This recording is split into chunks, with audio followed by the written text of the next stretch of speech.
Republicans went in and said, here's what the people want. This is not what's best. This isn't what's going to be good for the people. But the people want to hear, no, go out and party. And the Republicans really know how to either give people what they want or convince them that they're being given what they want. Hey everybody, welcome to FYPod. I'm Cameron Caskey. I'm Tim Miller. And you are listening to the second episode of the record-breaking and historic look we are taking into Generation Z. And, we're asking a lot of questions about why we're all acting so crazy. We're exploring the idea that maybe we're called Gen Z because Z is the last one. And it might be over, gang. So it's over? It looks like it's over, man. I mean, last time we spoke, you and I, Tim, one of the president's puppet masters had done a Sig Heil in front of everybody. And then the president's puppet master said, no. One is not enough. Steve Bannon's got to go up and do the Sig Heil as well. So now we're 2 Sig Heils into this presidency, and probably more to come. We'll just see if the orange guy decides he wants to do it as well. It's a Roman salute, Cameron. The Sig Heil is a nice transition into the topic I wanted to pick your brain on today. It is the Germans. Do you have any thoughts on bratwurst? No, it's not just about the Germans, but the Germans had an election. And they... things went, I guess, better than they could have. The Nazi Party only got 20% of the vote, and they finished in second place, which, wasn't the worst case scenario, which is we can take our wins where we get them these days. But I was interested in this thread by my friend Rachel Janfaza, who's a good follow for folks if they want to. Her Substack's also pretty good. And she does like a little thread here on the German youth. And, blah, blah, blah. The voter participation was higher. Great job, Germans. Hell yeah, gang. 71%. That's what I like to hear. Nice job, German youth. On the other hand, a lot of them were moving to the right-wing parties, including AfD. And she posited that COVID was a big reason for a lot of this. And a lot of the young Germans were not thrilled about the lockdowns and the distance learning and the social isolation. And my boy Derek Thompson wrote about a similar thing for The Atlantic earlier this week. So I just kind of wanted to start with that German election and see if you can shed any light for me on why these loners are turning to Nazism. I think that a lot of right-wing values, especially where the right has turned these days, are... They require isolation. The Republican Party wants everybody to be further away from each other.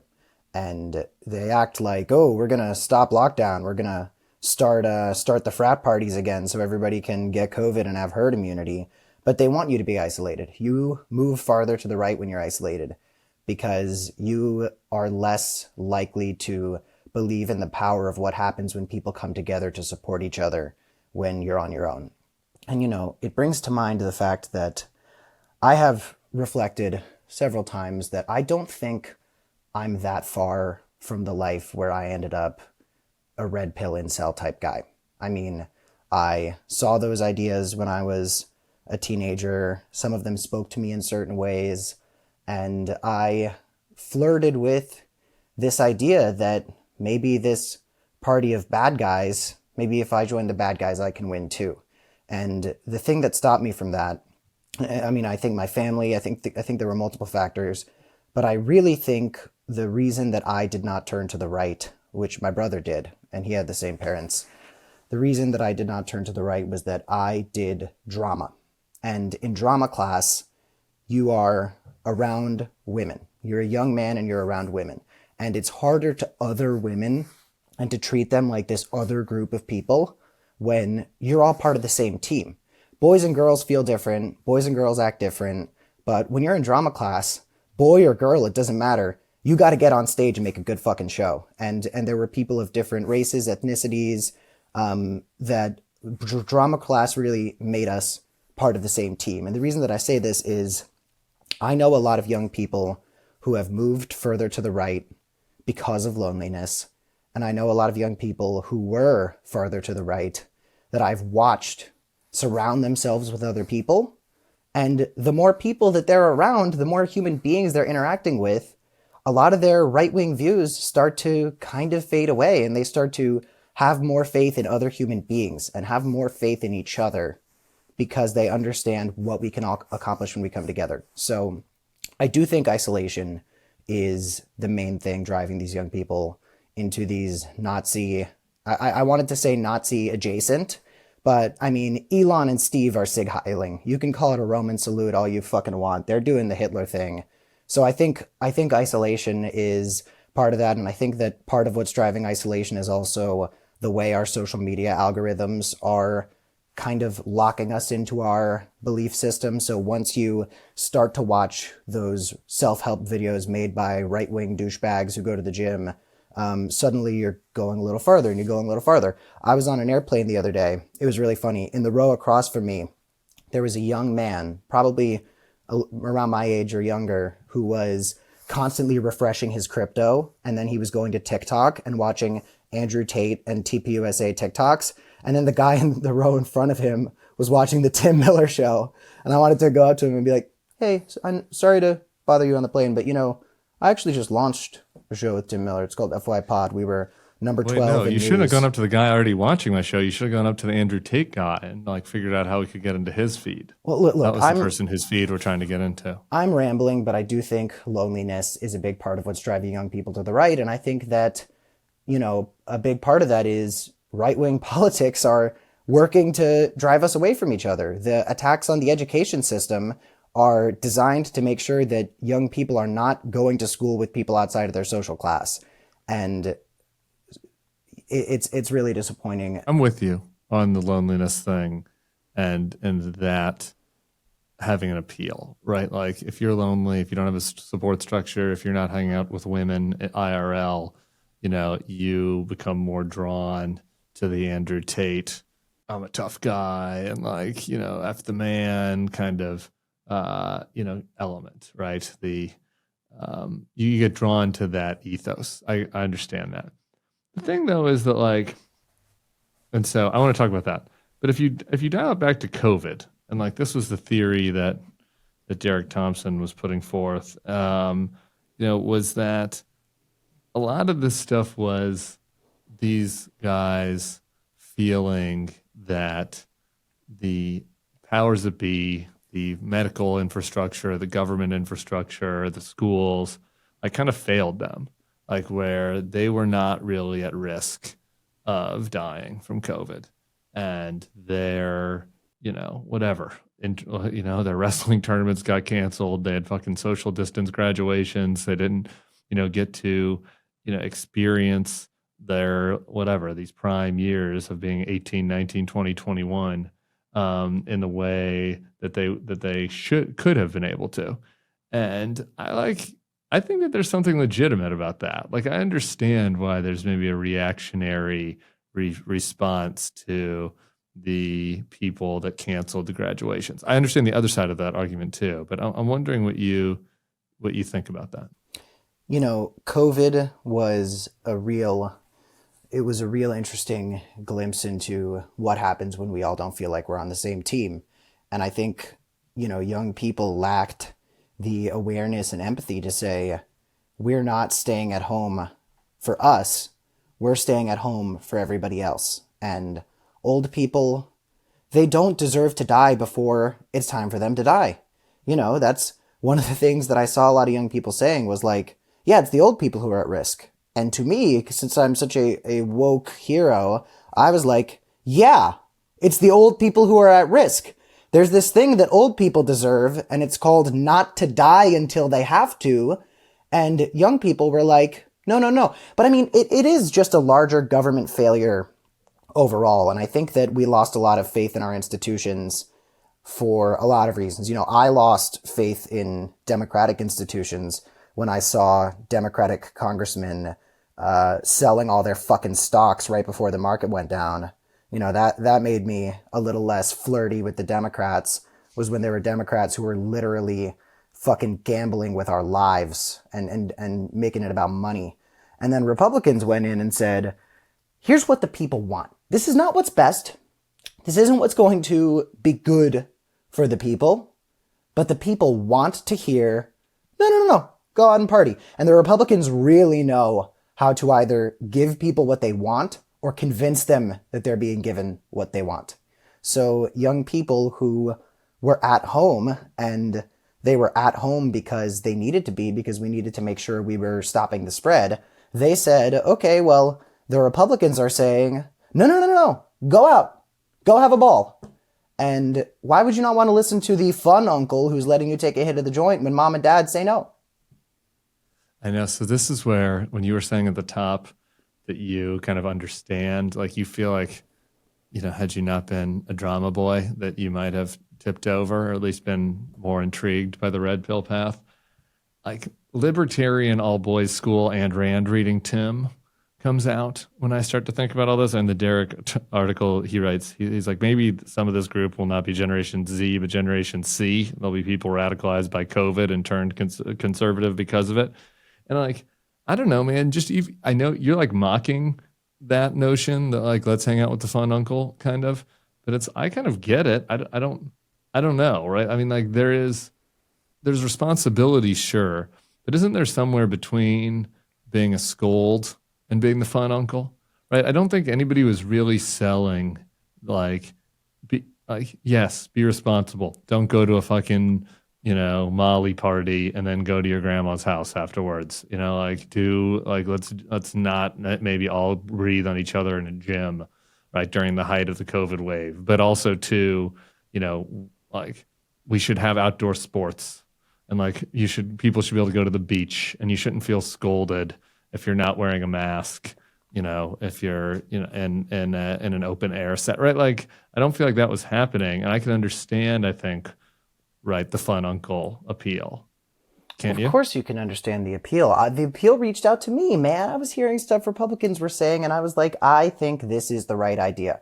I was hearing that, sexual assault is this really bad problem. And I was hearing people say, well, maybe women shouldn't dress like that. And I said, well, maybe they shouldn't. And, that brings to mind Ayn Rand, who wrote a book where the protagonist commits sexual assault and the book just acts like that's totally fine and keeps going. So congratulations, Ayn Rand. Call me Atlas, because all I have to say is, but, I'm anti-sexual assault. I just want to say that I was pro, not wearing a mask post-vaccine, and I was pro being able to hang out with the boys and do a blunt circle outside at the beach rather than being forced to sit in our homes. So I feel like there was a middle ground there between sexual assault and not being allowed to do anything. No, for sure. I just don't want to ever talk about Ayn Rand without mentioning that she kind of acted like that was a little bit of a sleigh. But I think that this is just one of those many situations, and this happens all the fucking time, where the Democratic Party ended up on the wrong side of an issue, not the incorrect side of an issue, but the side of an issue where the people aren't going to want to hear what you have to say. Because very often, being part of a society where you have to go out of your way to make other people's lives better, people don't want that. People don't want to hear that you have to be inconvenienced in order to maybe stop somebody from dying while they're gasping for air. Who fucking cares, right? I care, but who fucking cares? Republicans are so quick to say the easy thing. It's easy to say, oh, if we all go out, maybe we'll get a little sick, but let's go out because it's fun. And I do see people who years after the pandemic were scolding folks for not wearing masks while we were double, triple vaccinated. And I'm like, oh, fucking K, calm down. This is not how you win people over. This is how you make people like you less. But also, it just speaks to a broader thing where Republicans say the easy thing, because liberal, democratic, even progressive values are very easy to characterize as the more complicated way to do it. And people don't want to do the more complicated thing. Let's look at Bernie Sanders versus Joe Biden at the presidential debate. Bernie Sanders was picking apart universal health care and explaining to you how you will be paying a little bit more in taxes, but ultimately saving money because of your healthcare costs. Joe Biden was saying, don't you remember when everybody was nice? What if we just got nice? And guess who won? Joe Biden. Because be nice works a lot more than here is a detailed financial plan for how I'm going to. So, Republicans say, oh, shootings are a problem? People getting shot? Okay, bad guy with gun? Well, what if we good guy with gun? And people are like, oh my God, that makes so much sense. Now, mind you, obviously so many gun control policies that are treated as so partisan are extremely popular. Like, yes, many, many, many Republicans support things like universal background checks and issues like that. But ultimately, the simple answer here, in my opinion, and obviously there's plenty of more complicated conversation to be had by people more qualified than me, but the simple answer is a lot of conservative policy is the easier thing to say and the easier thing to explain. And therefore, people are going to be more responsive to that.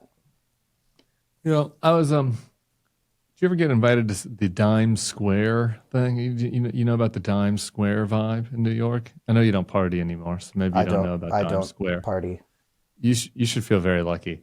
I got invited to this thing, or I was actually uninvited, but I was doing some research on it and try to figure out what the fuck I was being invited to because I'm not cool anymore either. I have a 7-year-old, but there was like a group of like MAGA folks in New York that like hung out like in lower East Side, like almost on the way to Brooklyn in Dime Square, and they like had parties during COVID, and that was how they started. And like the pipeline in this instance was like direct.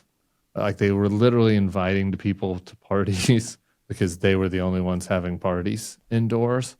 And like they brought actual New Yorkers who were not political to them, who then have since gone down the MAGA pipeline. And this group was now hosting the cool party during CPAC this weekend, like here in DC. And unfortunately, I didn't get to go because they didn't want any shitlib YouTubers there.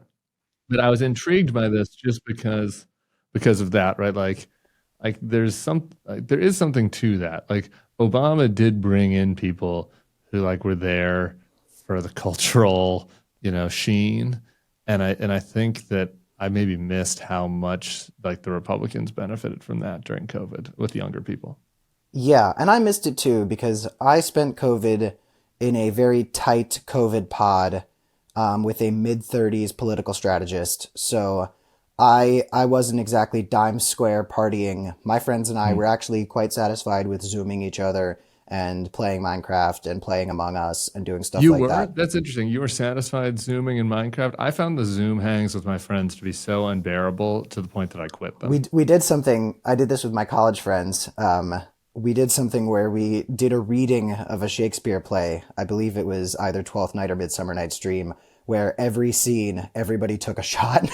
So about an act and a half into the reading of the Shakespeare play, we were just fucking wasted and like nobody knew when there was their line. So we were just like, all right, let's just talk shit about people that we know from school. But it's like, that was a way to have fun together that required just a little bit of thinking, required a little bit of conceptualizing and trying to do something creative.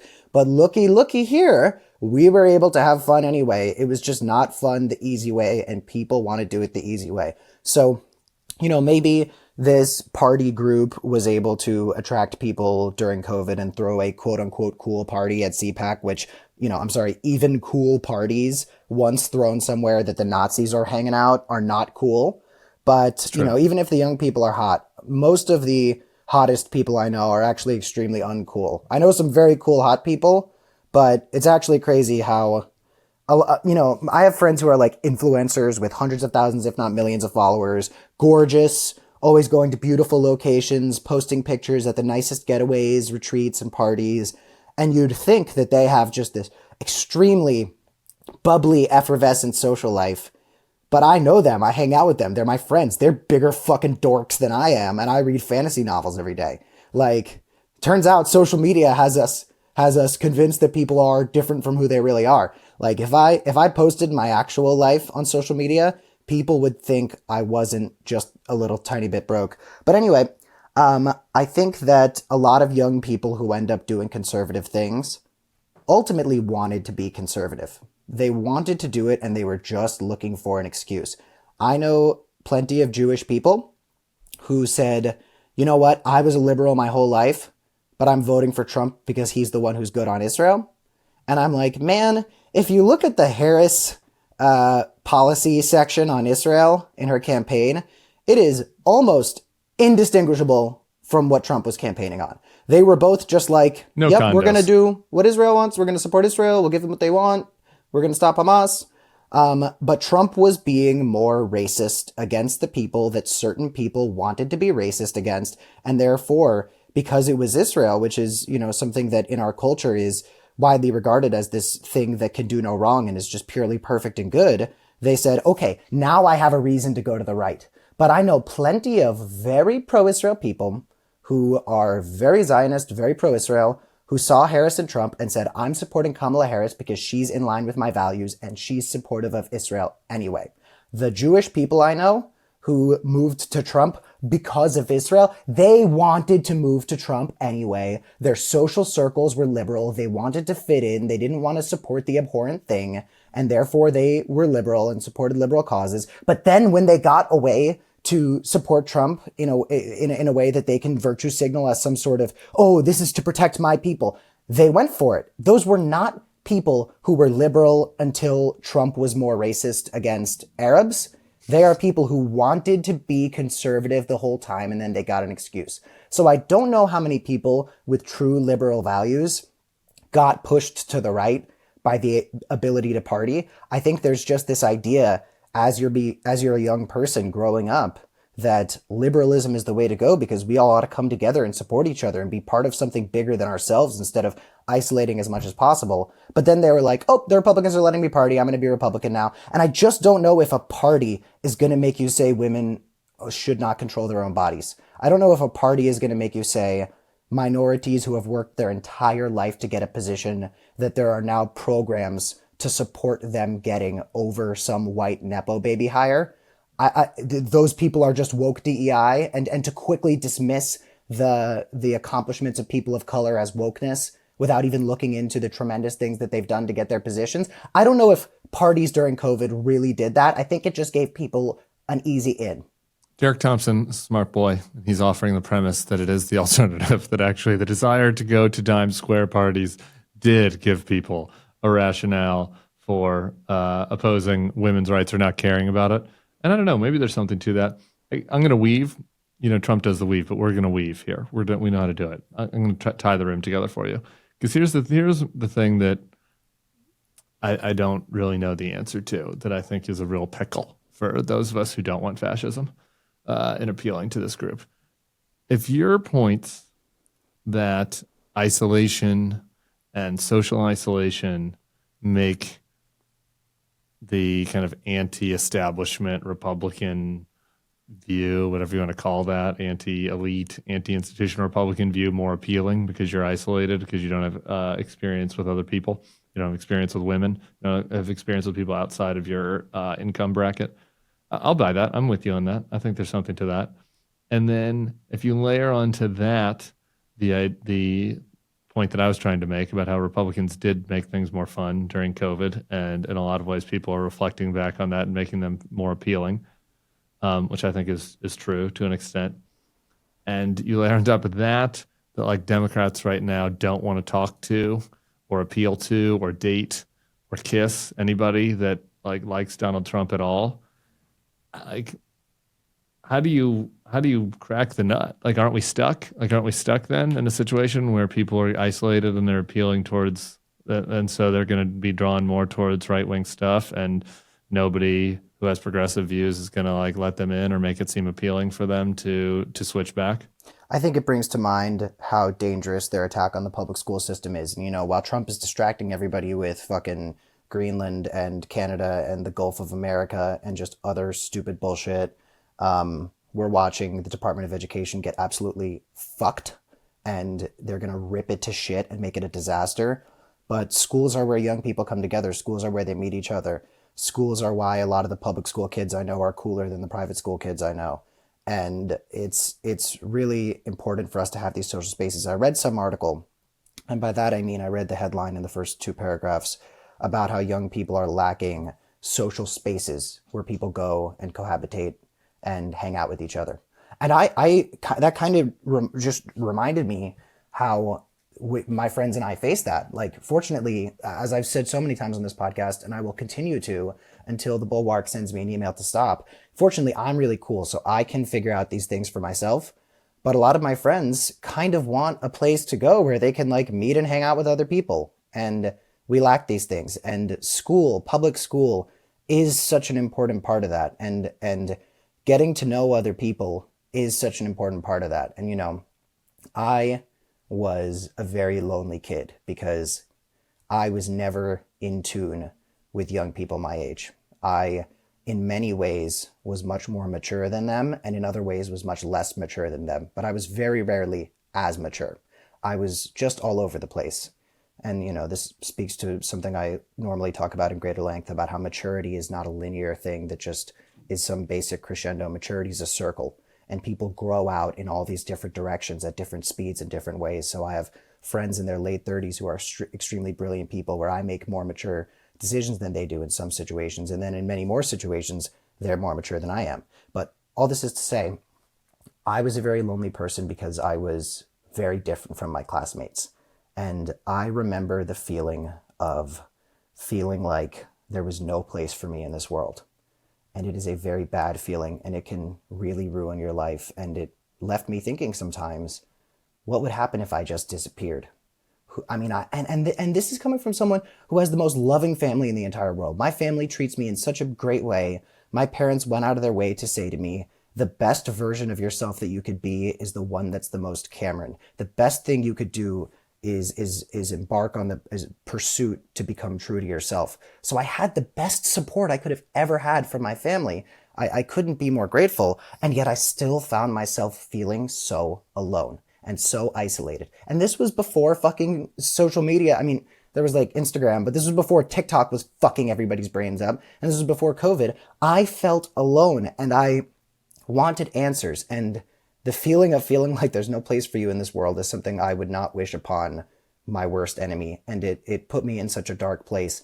And it's in those lows, it's in those depths that these ideologies that are thriving now can get you. And unfortunately, we have more kids in those depths than others. I mean, I don't want to brag, but I kind of beat Gen Z to isolation. Like, I did it before it was cool. Congrats.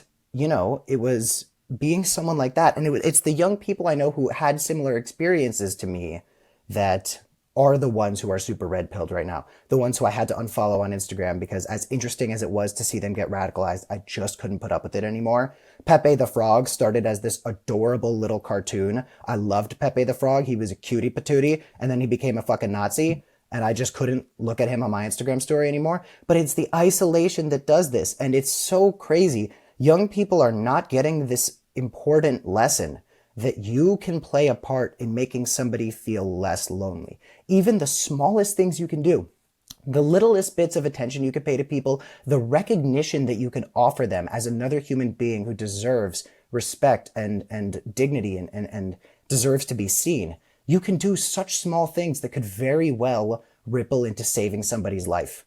And all of us can be less alone if we just make a little bit of effort to connect with other people. And a lot of the best friends that I've kept to this day were kids I met when I was popular in high school and they were fucking nerds. And I just knew that I had the chance to pay them just a little bit of attention.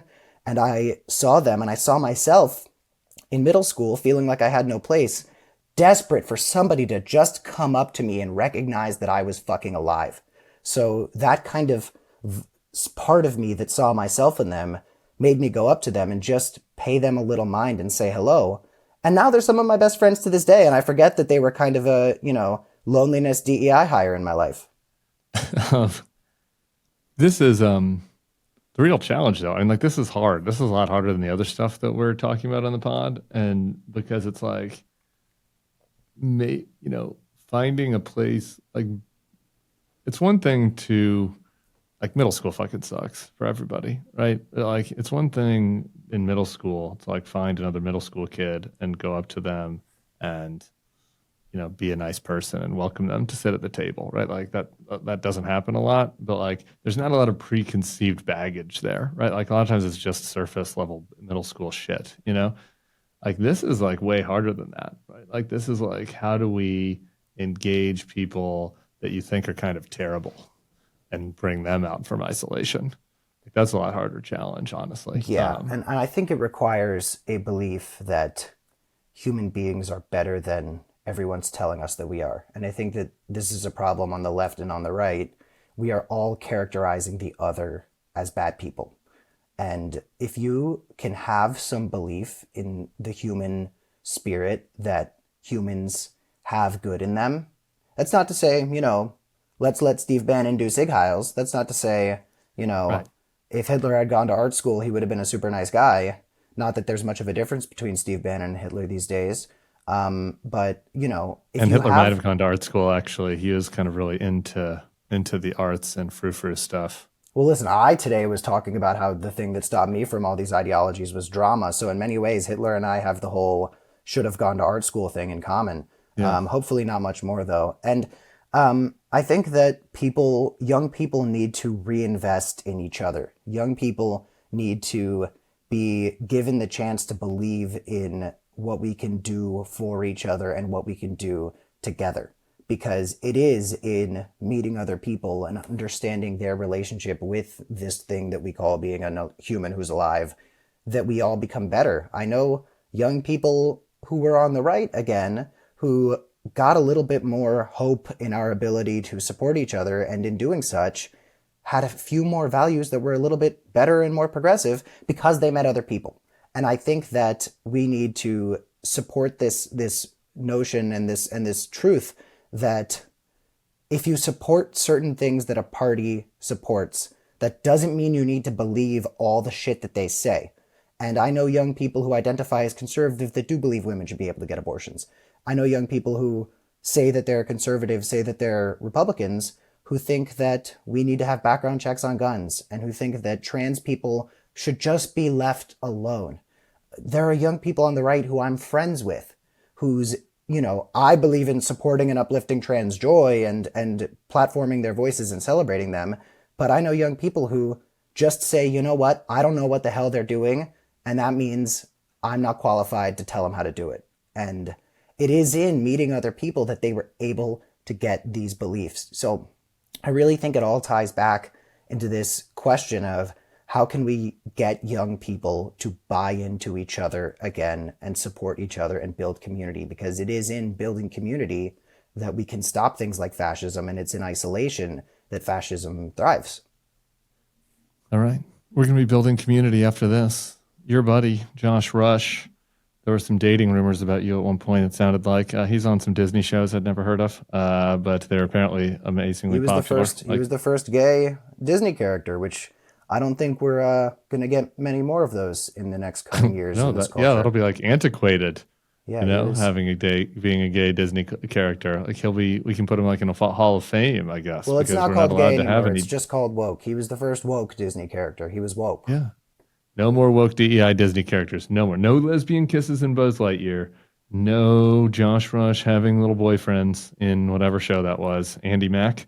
None of that. It's so disappointing because it's just like once the studios just started making too many things and letting corporate algorithms decide how they were going to tell their stories, that happened to line up with when we were trying to tell more diverse stories. So these diverse stories that deserved to be told suffered from fucking data nerd execs letting algorithms make their movies, and now everybody's saying that the movies got worse when the diversity came in, and they did get worse, but it's not because of the diversity, it's because they started letting math make their fucking movies. We don't like math, but we do like traditional Disney movies. So we're going to go back to the old way where we do Disney movies, where it's just good old-fashioned relationships, just very normal, middle of the road, like when people kiss passing out princesses. Like we want princesses who have 7 midget friends to be kissed by princes against their will. Like that's the kind of traditional relationship we're looking for. I think it's important for us to hold space for the fact that no executive would let Aladdin get made today. Nobody would make Aladdin today. Aladdin came out in the fucking 90s. And Is Jafar is gay? Okay, well, that's its own thing. But studio execs would be like, oh, so you're trying to make Hamas the movie? Meanwhile, if you watch the Dune movies are more fucking Israel-Palestine than anything you see on the news. The Dune movies are just white Muhammad played by Bob Dylan. So anyway, we've got Josh Rush coming on. Josh Rush was a Disney star. Now he is an organizer who does a lot of great work in the Texas State House. And also people used to think that we had gay sex together, which we'll talk about this in the interview. Surprisingly, we never did. I'm excited. He seems great. He's doing real work out in Austin. He's way nicer and more optimistic than us. So it'll bring a nice change of pace to this bleak podcast. And so everybody should stick around for that. We also have, in addition to Josh Rush coming up, we have a new segment, Boomer Mailbag. So if you're a boomer out there and you want to send us some mail, send it to the Bulwark podcast at thebulwark.com. And we also have Gen Z news. So stick around for all of that. All right, so Cameron should be in charge of this segment, but he's decided to take the conversation from the children's wing of the Spirit Airlines terminal at JFK. It was an interesting choice. It wasn't one that was vetted by his co-host, but here we are. Okay, just because I'm podcasting doesn't mean I don't have a life. Okay. And I got to catch a flight to Los Angeles, baby, City of Angels, to do awesome stuff with the gang, but I wasn't going to abandon my duties to put more white man podcasting into this beautiful world. Okay. So I'm joining us today, and I'm really happy to be here with such a great group of guys. Okay, great. Well, I also have a life and managed to just kind of find a time to tape it from an actual microphone. But that's just one man's opinion. We'll figure it out as we go along. We've brought in your friend, Josh Rush. Josh, I know nothing about except for that he was Bunga in the Lion Guard, and I have a little bit of Lion King related content at the end of the discussion. That's probably not what we should lead with, but what is up, man? How's it going? What's up? That's probably the weirdest thing that you could possibly know me from. Really? Is something, well, a voice I have a character 7-year-old. that I did. Oh, well, yeah, there you go. Well, then I'm sorry for all of the headaches that my very, very high-pitched preteen voice was doing on that show. Yeah, it seems like you have hit puberty since Bunga. I have hit puberty. I no longer can do the voice. It's way up there. I'm sorry, Josh. The Lion Guard or whatever it is that he's referencing, that is not the weirdest thing he could remember you from. The weirdest thing he could remember you from is the Where's Waldo cartoon. That's the coolest thing that he could remember me from, and that's the most similar to how I sound now. And also, it's the most similar character that I've ever played, animated character that I ever played that looked like I actually do in the real life. Okay, so let's feed the libs. You were a Disney star. You were one of the first openly LGBTQIA plus coded Disney characters. Not coded. Oh yeah, you guys held hands. We held hands, and he said, "I'm gay," which, as we know, is the pinnacle. That is the most progressive thing that you're allowed to do. Okay, hold on. Was this in a cartoon, or was this like in your real life character? Were you a real boy? This was me in real life. Yeah, this was me in real life. I was on a show for 4 years called Andy Mack on Disney Channel. We were the #1 children's show in America for quite some time. Okay. So, thanks for remembering, Tim. Played the first openly gay character on Disney Channel and then quit that pretty much immediately after. That is so cute, though. The young gays have it so much better now. They get to have True. role models like you. I had Dawson's Creek. It wasn't as cool. So you went from that. Now what are you up to? Now I'm the communications director for the Texas House Democratic Caucus, which is a little bit of a left turn. But I've been doing professional political communications first alongside my acting work, and then full-time pretty much once I turned 18. And I've been doing it basically for the last 7 years now. I've been a professional political operative. I've been taking an extended vacation from being famous and have instead been trying to make other people famous and trying to fix the world. Are you just like a median woke lib? Or kind of what are your politics? Are you pragmatic, a progressive? Secret Bernie?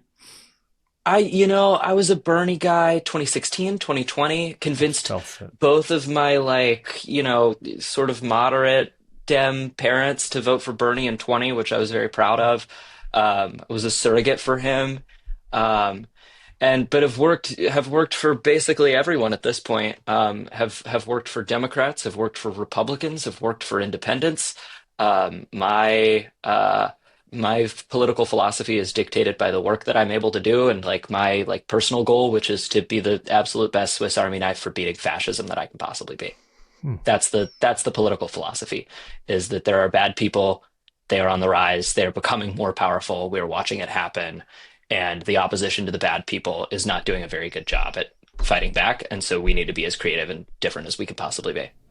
Wait, So, sorry. Swiss Army knife for beating fascism. Is it the Swiss or the Swedish that didn't fight the Nazis? It's Swiss. it's the Swiss that didn't. So, That's a fair like, point. ideally not a Swiss Army knife, more like perhaps a Soviet Army knife. Or like even an American army knife. An American Hey, club, you said it, not me. an American Rah rah, gun. USA baby. You better Yeah. watch out if you start talking about bringing actual weapons to fights. Eagle-eyed Martin and the DOJ might write you a letter. Don't worry, I'm just at the airport. You're doing Oh great, yeah, Cameron. casual. You're just co-hosting the show from the airport, just doing an awesome job. I want you to kind of. So here's my observation that I want you to vibe on: is Cameron has become very jaded. You know, he was a young activist, like a young fledgling activist. You know, but when he couldn't shave, and was earnest and like got people to go to the mall, and then became very jaded. And you seem to like still have that dog inside you for activism. So I would like for you guys to kind of explain your perspective on the value and what you're getting out of it. Cam and I have known each other for kind of a long time now, right? It's probably been upwards of, yeah, I was gonna say 5, 6, 7. Kim's saying 7 years. Um, but like, yeah, Cam and I often talk about how we sort of switched positions. Cam was sort of starting to leave his advocacy universe that he had been in, and was heading towards the performing arts. And I was walking away from that and headed towards it. Like, I think there's a lot of reasons to get jaded. There's a lot of reasons to feel jaded. At the same time, like um, the people that we serve cannot afford for us to be bored and half-assing our work. The people who need an opposition to fascism, it has never been more urgent than it is right now. And you should know, like, you're hearing me at like my least jaded that I've been in years. Cam can probably tell you this pretty Right well. Like, now? this is right now. This is the February least jaded that I've been. 25? That's right. February 2025, I am probably the least jaded that I've felt in years. Not that I don't feel like we have a very big fight ahead of us, and not that I don't feel demoralized by it, but more so in the sense that I do not feel like I can afford to be doing anything right now other than working and trying. Like, I can't. What else? What the fuck are we supposed to do if we are not trying to beat them right now? I don't know. Yeah, aren't you guys doing a white man Vape, podcast right now? hang out.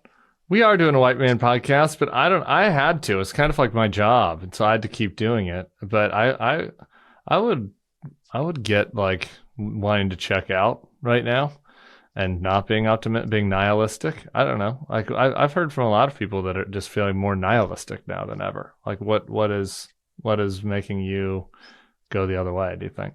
I mean, none of it's not to say that I don't feel nihilistic right now. None of it's not to say that I don't feel like we might be pretty cooked, you know? But right? But at the same time, it's I think like, we're cooked, baby. like I think we're fucking cooked. if I sit here every day, I go to my office at the Texas State Capitol in the Texas legislature, right? That's where I work right now. And I'm like, well, we're fucked. Like, I'm not gonna do anything. I'm gonna sit here all day, and then I'm gonna leave at 5, and nobody's gonna be any better for it. But I show up every day. I make these people as uncomfortable as they possibly can be. I make it as hard as possible for them to exercise their agenda. I make it as loud as I make it possible for Democrats to be as loud as possible in opposing their agenda. I am doing something. I am doing the absolute most that I can with these two hands that God gave me. Like, I do feel like it's like, if I'm in a position of power, and I'm not saying that like everybody should be feeling like they have to do something right now, but like, I'm in a position where I have this ability. and I'm here, and I have been put in this position with the tools and the know-how to do what I need to do. Like, let's go. Like, we should be making it as uncomfortable as we possibly can for them. It doesn't matter if we're cooked. If I'm going down, I'm going down swinging. Cam, does this make you feel bad about yourself? Not like I'm like noble or something. I don't want to give that impression too. No, no, no, totally. You're not. You're just not some lazy prick like Cameron Marley Kasky. No, it's really great to hear that kind of stuff, especially for someone in a state like Texas that I think has a lot more blue voters on the ground than people want to say it does. But I guess my question for you, first of all, that monologue you just went on, the Bulwark audience is going to like you so much more than they liked the non-voting anarcho-communist that we had on last week, who is a great guy who I love and respect, but I definitely thought that was awesome. less Bulwark coded than you. So just already go check the comments after this. They're gonna love you. But so you and I both run in very progressive circles, saying and doing progressive things with progressive people. And I think you kind of share this perspective that I do. I mean, I personally can't say I've worked with too many Republicans, but this idea that you do have to accept a certain amount of compromise. And if you want to make the most progressive things happen, that means you're going to be working with people who don't feel that way. And you're going to be trying to do that from the inside. And to advocate for the right stuff, you have to meet people where they're at. So just what's your experience having your own values and working with people who might very well feel the opposite on some key issues? It's among the many reasons that I really love working in Texas, which is like when we're doing stuff, we're doing stuff because we can find like a level of unity around it.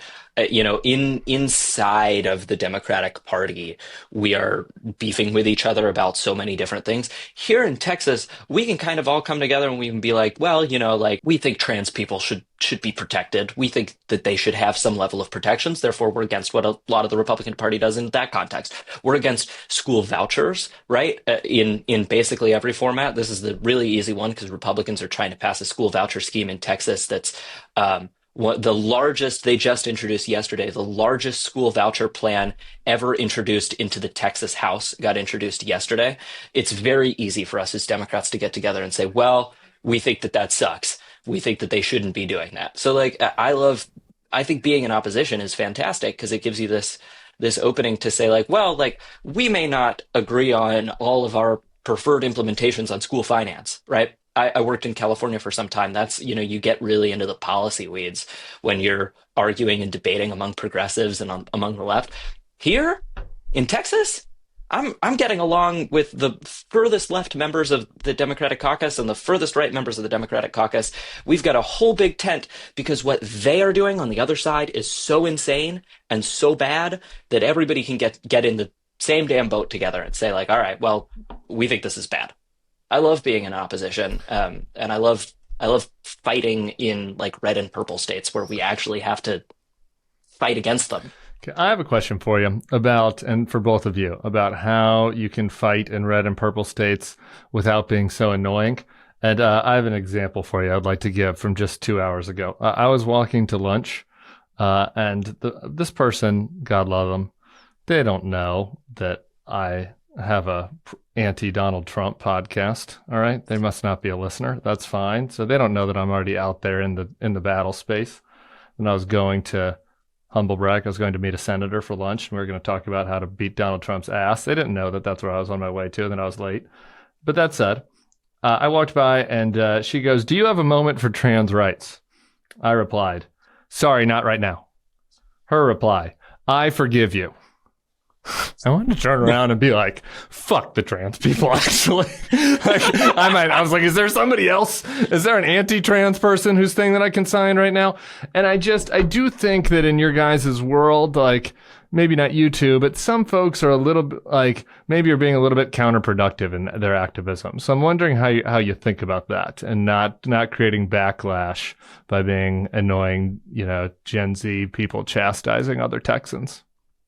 Tim, my question to you would be, did that interaction that you had with a progressive activist make you decide to vote Republican in 2026? I mean, if I was a worse person, maybe. Okay, that's all I'm saying. That's what I'm saying. It was radical. It was slightly radicalizing against the trans rights movement, I would say. It's just slightly.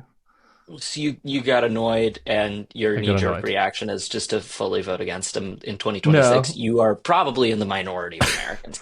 I think that we should be annoying as fuck all the time, really. actually. I do, yeah.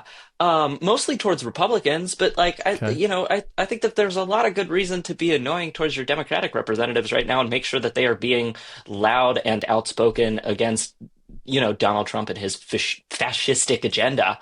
Um, you know, I got a buddy of Okay. mine, my anarcho-communist friend, Okay. who keeps talking about what South Korean parliament members did, Oh yeah. scaling the walls of their parliament building when they thought that when their democracy was at risk. And like this is what is happening right now is a four-alarm fire to me. Like I want our Democratic politicians scaling the walls at the Department of Education to figure out what's going on inside of there. Same.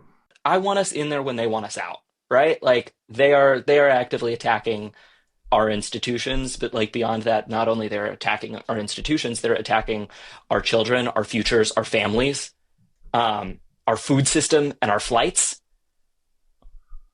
I want our Democratic politicians to be showing up in every single possible way that they can. Sending letters is great. Showing up at the doors is great. But like, I want to see that our Democratic politicians see this as a 4 or 5, 10 alarm fire in the same way that I do. Um, Okay. I'm I, with you on I, that. I want fighting. I'm sure. for fighting. But sometimes the annoying part of the fighting can have some backlash. Cameron, you did some activism with some annoying people, I think. What do you think about my theory? I mean, I just think it's a matter of balancing. I think that, first of all, I don't know any annoying person I've ever done activism with. As a matter of fact, everybody I've done Can't pick a activism point. with has been perfect with no flaws, so I don't know what you're talking about. But I would say Is that that right? Every single one? We can't even think of a single person that was a little annoying that you did activism with? couldn't even begin to imagine for at least the next 4 episodes. But I think that it's sort of a choose your battles and figure out how hard you want to fight them situation, because I don't think we should be managing a system right now where Democrats feel comfortable fighting this rise in authoritarianism and fascism that's being led by a foreign billionaire who's throwing the R word around on Twitter. I don't think we should meet that with press conferences saying, hey, by the way, did you see that the price of eggs are up? Because it was never really about the price of eggs. And, could have factored in here or there. But right now what we're seeing is everything that leads up to the type of authoritarianism that gets a lot of people killed. And I said this last week, when people used to throw around the Trump is a Nazi Hitler stuff, I would say, cool your jets, but they're telling us who they are. It's not just Elon doing 2 Sig Heils in a row. Now it's Steve Bannon. Now Steve Bannon Roman is, salute. yeah. Now Steve Bannon is going up and saying at CPAC, we want Trump 2028. And he's just saying it. And I think that the idea that the Democratic Party is going to meet this with talking about the economy and is going to meet this with press conferences about how, oh, did you notice that gas costs a little bit more now? I don't think that works. And I think people do need to be a little uncomfortable, because I think the more comfortable you are as these fascist powers rise, the more dangerous they are going to get. And I think that they want us to feel this sort of apathy and say, you know what, maybe we ought to chill out. But also I think that, of course, certain forms of protest are, I don't know if I want to say counterproductive, but are just not really going to do anything. Because I mean, I've been present enough in Democratic political and organizing circles to know that a lot of these politicians laugh about these types of protesters in private and, think of them as just these morons. So I do think there should be a certain amount of attention put into making sure everybody knows that we are far past the point of devastating damage, and we are already at a point where it's going to take a lot of time and effort, even in the best case scenario, to undo the damage that has been done to the government and the services that it provides to make Americans' lives and futures better. So I think it's a matter of figuring out and balancing your approach. And I wish I had a more obvious answer, but I guess the direction in which I lean is we need to make sure that politicians in the Democratic Party right now and politicians in the Republican Party who would dare to stand up against the regime are aware that this is the 11th hour. The doomsday clock is seconds away, and there's no shrugging that off. Well, so here's my question for you then, Josh. Like, I love your energy. And like Cameron said, our people are going to love your energy. And that's where I'm at too. But like, is it not like among your peers? Is there not like a greater apathy? I don't know. I was texting with Cam about this yesterday or 2 days ago. And I was like, we have a guy that like totally does not, that believes climate change is a hoax, is the president now, and that is trying to dismantle all of the progress anybody made on any climate action. I know you've done climate activism in the past. And everybody told me that Gen Z is like, that's their top issue, super, super into climate. And like, this is all happening. And it's kind of like, I don't know, like, it seems to me like there's a big meh out there among younger folks. So you're not seeing a March for Our Lives develop right now, but maybe I'm just missing it. I don't know. Like, what do you see among your peers, like, as far as excitement for action right now? No, I see like widespread political apathy Yeah. Okay. in all directions. I'm an outlier. Maybe I should have led with that. Like I'm not. I know certainly among people my age, Cam's age, like what I am hearing is overwhelming nihilism. And what I'm trying to respond to that every time with is like, okay, it's fine to feel bad. It's fine to feel nihilistic. It's fine to feel terrible. Like, and at the same time, at some point we have to figure something out, organized. Do you think that's like doom behind? Is like doomerism nihilism, or just like I can't make any difference, or what? Like, what do you think is like underneath that? probably like an even split. I hear Yeah. a lot of like, well, we're fucked anyway. Like there's a very pervasive group which will say like, well, we're fucked anyway, so we don't have to do anything. There is another like very pervasive group of like, America has always been fucked, so we don't have to do anything. I find myself sort of in the middle here of like, okay, well, if we do nothing, then we've done nothing. And if we try and do something, then we can do something, maybe. Or maybe I fail and end up in the camps, but like then at least I tried. Then at least I can like go home. I go home at night with a pretty clean conscience and I feel like I've actually done something. I don't know if I could go home in my position every day and be like, all right, well, I did nothing. I'm gonna like go home and watch ESPN and go to bed. I think that one of the things I try to say to my peers, and keep in mind, I do significantly less than Josh does. I'm significantly more apathetic than Josh is, and I'm still way more empathetic than most people my age. Like, Josh makes me look like I do nothing, and I still care way more and do way more than people our age, so that's how bad it is. But, I say to people about the doomerism the same thing I say about female electability. It's like when people say we'll never elect a woman as president, I'm like, yeah, we won't if you say we won't. Like, it's a self-fulfilling prophecy. Doomerism is a self-fulfilling prophecy. If you say we're fucked, we're definitely going to be fucked. And if we're definitely going to be fucked, you have to say, well, what can we do to try and prevent that fuckery the most? And it's really a shame to see how apathetic everybody is, but also how could you blame them? The bad guys have won, and the bad guys are not only winning, they're twisting the knife. The bad guys are winning. The thing that I also want to say is like we had to get through Hoover to get to FDR. Like there is absolutely a little deep cut, but like there is absolutely nothing to suggest that we are.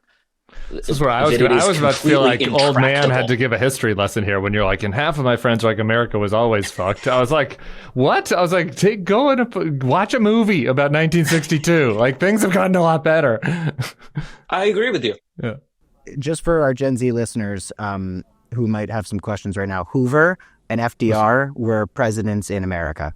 Yeah, great. Thanks, Cameron. They were presidents in America. They were presidents back to back. Hoover was bad and FDR was good. He did we're do the good. third and fourth terms, which is a little so-so for us if we're going to be a pro-democracy movement. But okay, but we don't need to, we maybe don't need to belabor. There wasn't an amendment prohibiting that at the time. So like now there it's kind is. of a norm, now I though. feel a little weirder about like us doing that. But like whatever. In defense of norms, though, I don't know. You know that Trump is going to start dropping FDR soon once he realizes that he did it. Trump probably doesn't know yet that he had the 3 or 4, but you know that FDR is coming. He's going to be like, as soon as he figures that out, just like as soon as he figured out what an asylum actually is, like an asylum claim versus an insane asylum, he switched up his tune on that one. Yeah, definitely. All right. What, I guess my other question for you is like being there in Texas is just, like as far as, Colin Allred, such a good dude, and he was like a fucking football player, he did not say that he wanted to fund transgender migrant prisoners, sex changes, and they still spent like $100 million in ads against him on that topic. He's a dad. He's a guy. He's more of a man than like makeup wearing Donald Trump. Like, and yet still there was bleed, among everybody, but men in particular, with him running against fucking Ted Cruz. And so I'm just kind of wondering what you're feeling there on the ground as far as like, the gender gap side of this.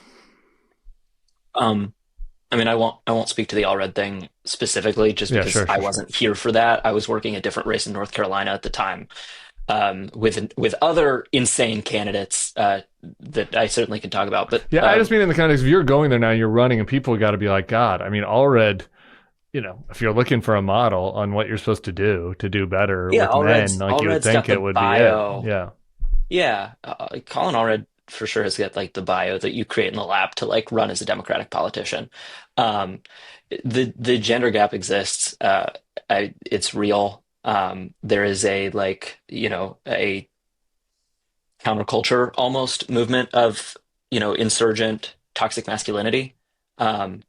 I think that certainly I wouldn't necessarily see it as like a counterculture movement, but I know that like the people who live like that, I've been going to comedy shows right since I moved to Austin. This is certainly a place where we're... Elon told us that comedy was illegal and we have to make it legal again. Are you okay? No, comedy's legal in Austin legal? as long as you drive a Cybertruck to and from the place that All you're doing it at. And can they make jokes at the shows? Can they make fun? Can they make jokes? Here in Austin, you really can. It's here in Austin, something I've learned is that this city has got just an overwhelming population of dudes in blue button-down shirts who do tech sales, and make keep way Austin more money weird. than me. Yeah, keep it weird for sure. Those dudes are weird. But man, it's you could just say the R word a couple times on a stage in a comedy show, and you can actually have a whole group like that laughing. So like there's this idea that it's like young men, it's Gen Z men. Like millennials, y'all need to check your men too. Like there's some weird ones all around. Like, but there's also not a ton of, I don't know. It all exists. Right. It's real. I don't know if I've got a great answer for work that. with me here, though. Work with me. Maybe this is the answer. So you're there. You're in Austin. You're in Texas. You're going to the comedy shows. You're hanging out with Gen Z dudes. Maybe you just need like a pro-trans, anti-school vouchers, progressive guy that also says. How about that? Like maybe that's just normal. It. Maybe that's it. I mean, to the gist of what you're going for. We just got to be normal. We can't continue to define ourselves by the identity politics that we use. I don't think that it's like a terrible idea for Democrats to continue to like have identity politics. I don't think it's a bad idea that we like, lift up minority communities within our midst. I also don't think that it needs to be at the center of our message to undecided voters. I think that our message to undecided voters should be about what we're going to do for you. And that message should be resonant with a large group of communities because the people who are making that message go out are from a large group of communities. That, like, to me, that is the example. We just have to be normal about how we talk about shit. We cannot continue to be tremendously afraid of each other within our own party. And can I just say, Tim, you will never catch me saying is a word that is not only completely unacceptable, it should not be normalized, and we need to decenter the use of ableist language like. So for you to even say in front of this hot mic and normalize the use of is despicable, and you ought to check yourself.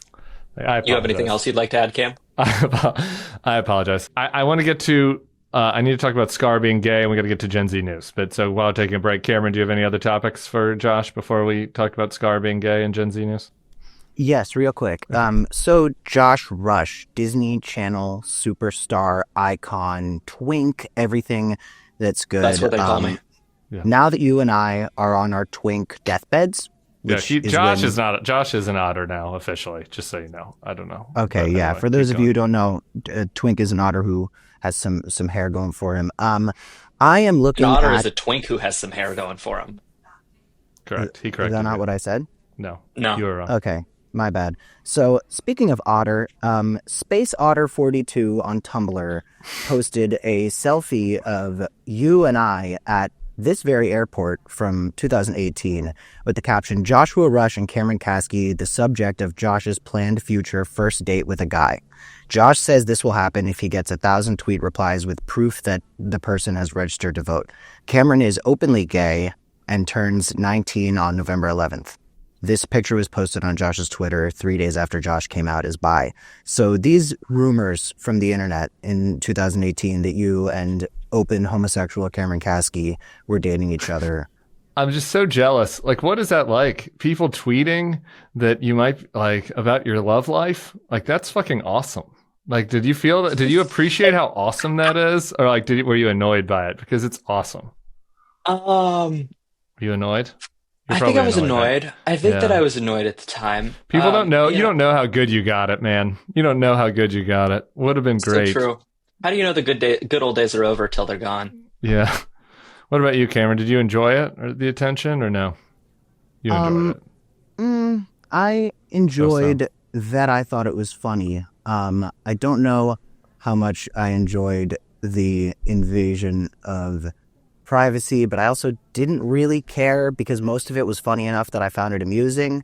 But, you know, it was a nice change of pace because at that point in 2018, I had gotten so many tweets suggesting that my family was human traffickers and that I was not present at the school shooting that I hid from. That part is not awesome. That I was a paid crisis actor. So when the tweets were like, Cameron is bisexual Disney stars mans. That was a bit refreshing because I was like, you know what, I can handle this one. You know, it was interesting. The way we were posting together, it was sort of like one could call it queer baiting, but since we're both queer, I don't know if it was queer baiting. I think it was more queer. We were hanging out a lot that year. That was we were around all the time. I'm surprised. I was just about to say basically the exact same. I was just about to say that.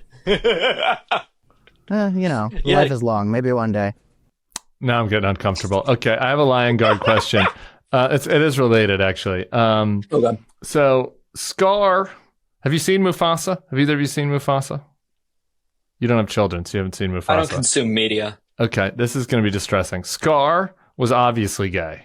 All right, his whole affect was gay. His paw being limp was gay. He was alone in the cave. He needed a male lover. This was obvious from the first Lion King movie. Clearly gay. And then Mufasa just happened, and they redid his origin story as if he became bad because he's mad that Mufasa took Sarabi or whatever her name is from him. And that fucking ruined my childhood. And as somebody who's like part of the, you know, greater Lion King universe, Josh, I'm just hoping that you could tell me who I could send a letter to about that.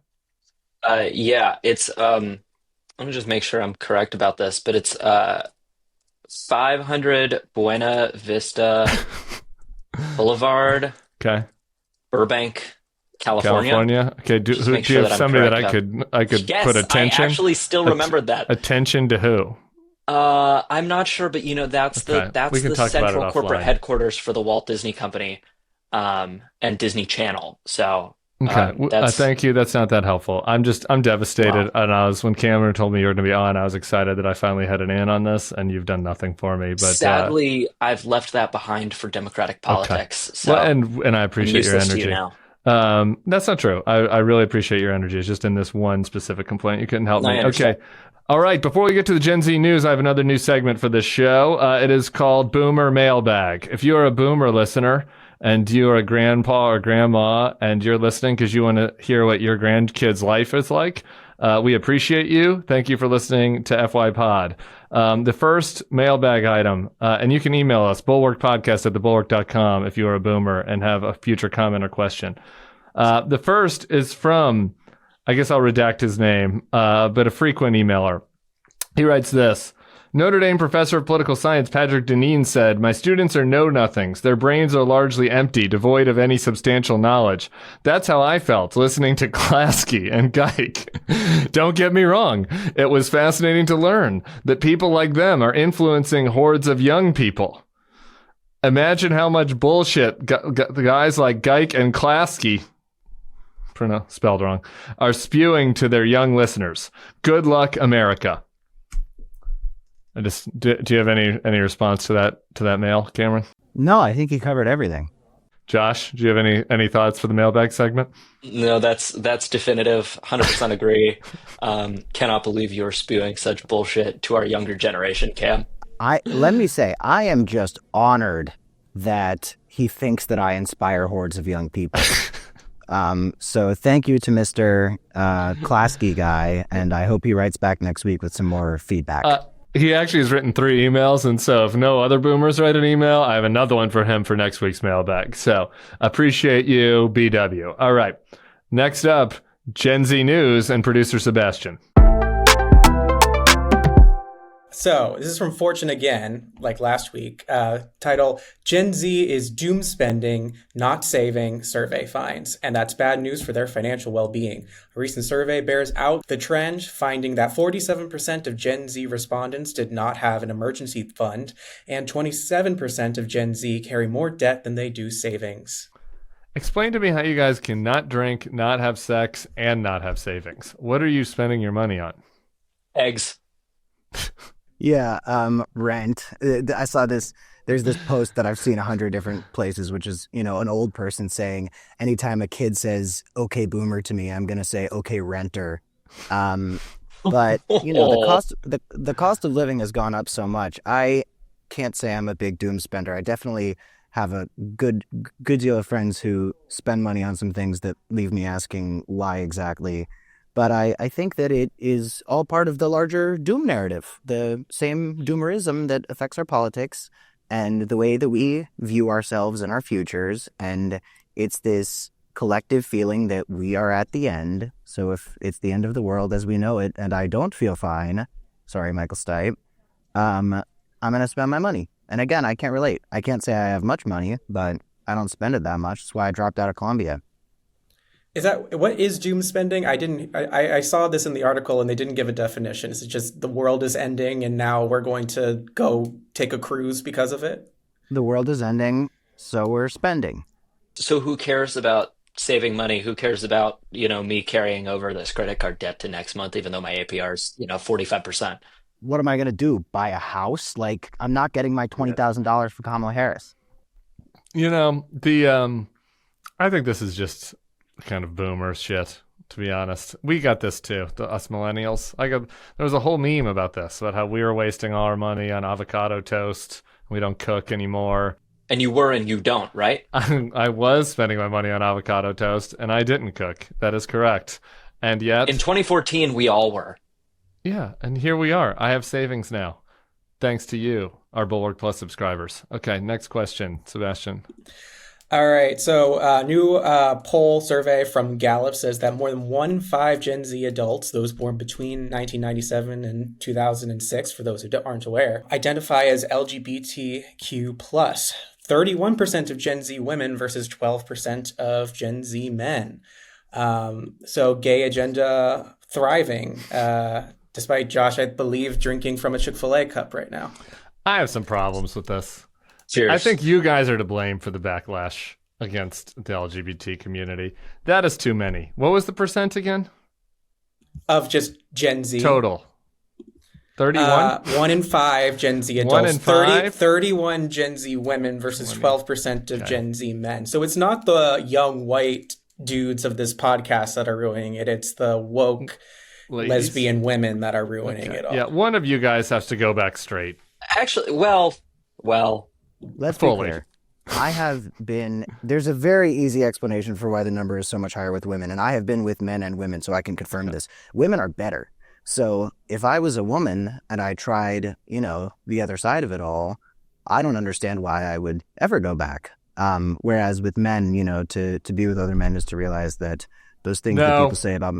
No, that's a woke answer. That's fucking wrong. That's not what's happening. No, it's 100% true. That is not what's happening. Women are not really... They're kissing other women and they're being like, okay, count me.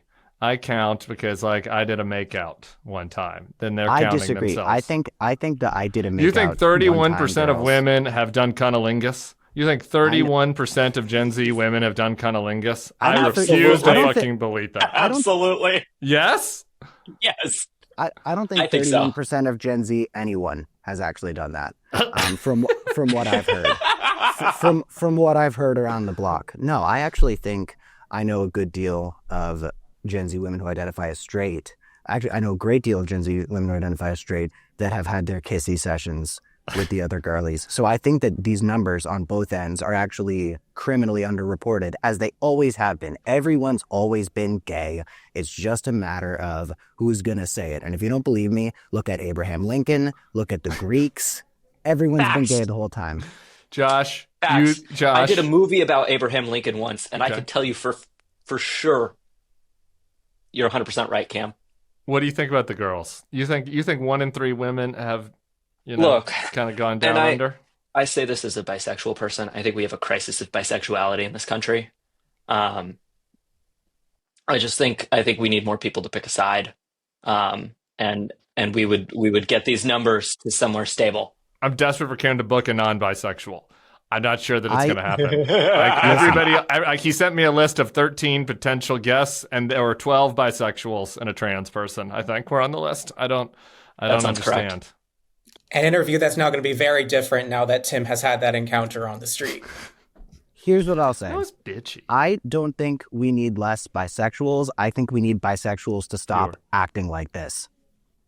I think if bisexuals just started getting our shit together, I wouldn't mind it as much. It's not the bisexuality that's the problem. It's the vibes and the aesthetic and the attitude. Okay, I have a serious follow-up. Are we sure that there's not that part? I'm back to the backlash again, and it's not just because I'm better that young lady told me she forgives me when I didn't do anything that merited forgiveness on the street today. But I don't know. Is this a little bit of part of the backlash that we saw? Is this why the trans stuff is working better? Just because there are a lot of parents out there who aren't as cool as me who are I'm pretty nervous. I mean, 1 in 3. I got a 1 in 3 chance here. It feels a little risky. Feels a little trendy. It feels a little too trendy for me. Maybe we got to dial it back. Maybe we need somebody really butch like Stephen Miller in the White House to make sure that we kind of dial back the bisexuality. Is that possible? That's the culture war. That's the boogeyman that they picked to make everybody scared. That's the 12 trans athletes that got the entire United States government to mobilize. It's just the boogeyman that this party that's really fucking good at press picks. Right now it happens to be LGBTQIA plus people. It's something about which they can raise alarms and act like everybody ought to be scared. What'd you say? What's the I? Intersex, I think. But if I'm wrong, cancel me. I actually have one more thing for you. Do you have any final thoughts on that before my final request for you, Josh? No final thoughts. Okay, here it is. Give us a stirring close. You gave us such a bulwarky open, passionate. We need a bisexual William Wallace calling people into action to close the podcast. Sure. Same shameless plug. Please, if you are a Texas resident and you're listening to this, please visit don'tdefundmyschool.com.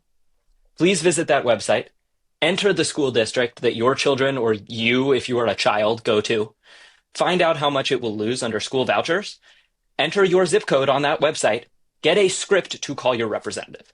Because if there's one thing that I am certain of from my perch right here in Texas, is that we have got an opportunity to defeat school vouchers this year, which Republicans have been trying to pass in Texas for over 40 years now.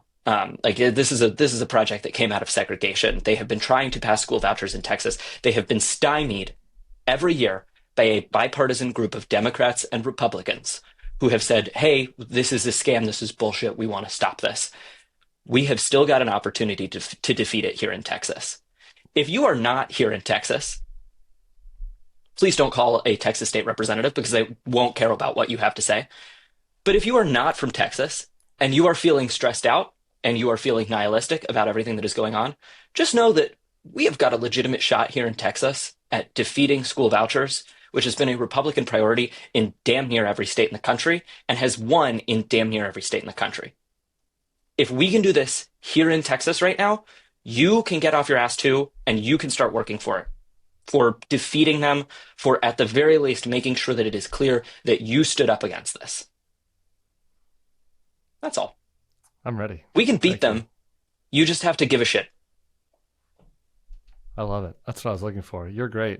Cameron, great pick. All right, everybody. Well, this is an announcement officially to end this episode on a high note that I am in early talks, negotiations, and exploratory phase of launching a multi-million-dollar PAC from which I am going to pay myself a hefty salary and ideally promote it as aggressively as I possibly can.